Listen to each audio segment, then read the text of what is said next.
Social মিডিয়ায় ঝড় তুলেছে এক পোস্ট যেখানে বলা হয়েছে শেখ হাসিনার সরকারের সময়ে ভারতের সঙ্গে হওয়া 10টি চুক্তি বাতিল। কিন্তু বিষয়টি কি আসলেই সত্য? পররাষ্ট্র উপদেষ্টা মোহাম্মদ তৌহিদ হোসেন জানিয়েছেন একেবারে ভিন্ন তথ্য।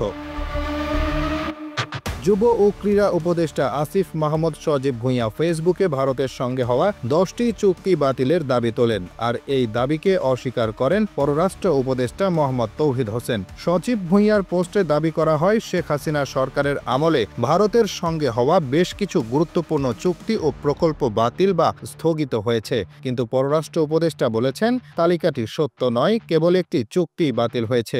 মঙ্গলবার 21 অক্টোবর বিকেলে পররাষ্ট্র মন্ত্রণালয়ের সংবাদ ব্রিফিং এ বিষয়ে স্পষ্ট বক্তব্য দেন পররাষ্ট্র উপদেষ্টা মোহাম্মদ তৌহিদ হোসেন। পররাষ্ট্র মন্ত্রণালয়ের ব্রিফিং রুমে গণমাধ্যমের সামনে তিনি জানান এই ব্যাখ্যা।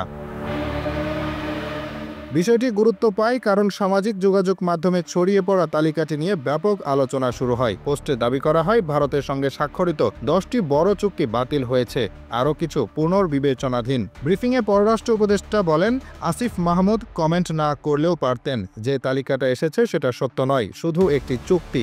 ভারতীয় প্রতিরক্ষা কোম্পানি GRSE এর সঙ্গে ট্যাগ বোর্ড চুক্তি, এটি বাতিল হয়েছে। তিনি আরও জানান, ফেনী নদী চুক্তি এখনও বহাল আছে। 2022 সালের সমঝোতা স্মারক কার্যকর রয়েছে, আর আদানি বিদ্যুৎ আমদানির বিষয়ে এখনও চূড়ান্ত চুক্তি হয়নি। বিষয়টি পুনর্বিবেচনায় রয়েছে।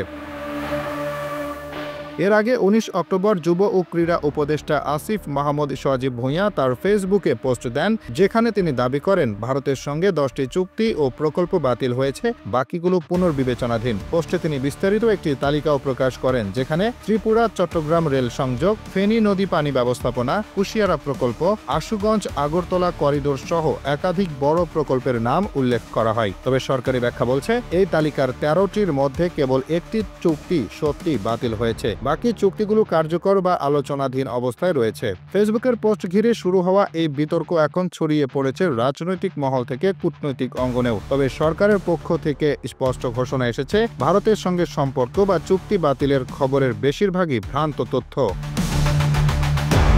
Hasibur Rahman, Daily Our Bangladesh.